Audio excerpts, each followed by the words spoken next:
The YWCA Racial Justice Program, whenever we initially started this years ago, it really was starting out on the individual level.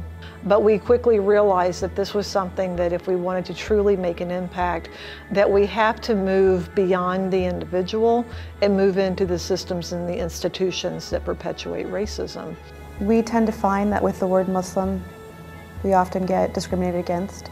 And I feel like there's probably a big part of the community who has, they're a little bit leery about approaching law enforcement. They just don't feel like they're going to get a fair shake. I started looking at the perception of police in our communities. We have many police departments. The lack of respect, I think, stems from the negative perception of communities of color and police. And I really felt a need to drill down into why that was. The more people of different cultures and ethnicities that we have contact with, I think will break down some of those barriers. Some people are just bullheaded, and you know, you've got your extremes, you've got your left and your right, and those people, I'm not sure you're ever really going to change them. But it's the ones in the middle, you know, it's the 80% of people in the middle that we can deal with and that are rational and willing to listen and carry on a dialogue, which is what we've been doing with the Chiefs program. When you enter law enforcement, you really think you're entering a professional field, and you think you're treating everybody fairly and correctly and without prejudice. And what you later learn, some of the exposure that I've had at the Y, is, you know, our mindset is still that we're there to do a particular job, and we're going to do it regardless of what has to be done to get it done. But you have to recognize some of the essence that come with the different cultures, and that's where you start to learn, is that you can still get your job done, you just may have to do it a little differently than you would normally do it. To start with some of the systemic work, we've worked with the school districts, we've worked in higher education, and the newest part of all of this is working within law enforcement. We first met with the female officers in October, and there were about 15 women from the law enforcement group and 15 Muslim women. And in choosing the Muslim women to attend, I made sure that there were people from all different backgrounds, converts. We have Puerto Rican, we have American, African American, Palestinian, Lebanese, Pakistani. So we had a wide assortment because it was important for these officers to see that we're not one uniform blanket group. We're very different and come from different backgrounds. They opened up and said, let's find some female law enforcement officers that want to meet with the Muslim women.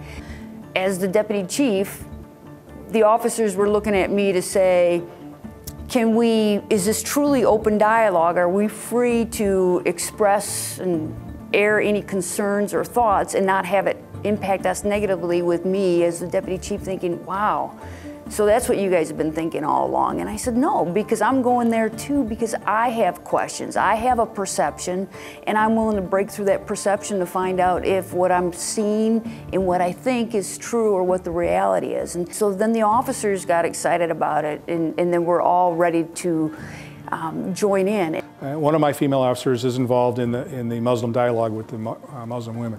After their first meeting, and I think Chris even said that they were so engrossed with the conversation. We ended up staying almost, some of us 20, 30 minutes after Chris had left, just talking amongst ourselves in casual conversation.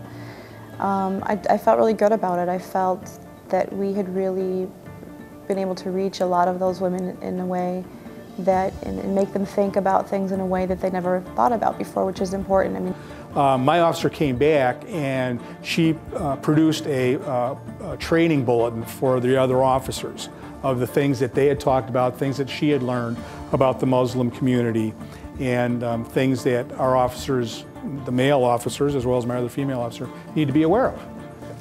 You know, that was maybe an aha moment. When you get to meet and you hear the exposure and the different things people have gone through, it hits you in the heart. It takes you on that personal journey on top of it, and you realize, boy, that's the cause and effect of some type of negative interaction. It's helpful for me to just, like a refresher, you know, of my training, my education, my experiences that I've gone through. I mean, I've been in law enforcement for almost 4 decades. I think it's wonderful that they felt that safe and that comfortable to be able to have and start those relationships. It makes me feel great that we were able to start something like that, and to hear that it's already had an impact on at least one family in our community.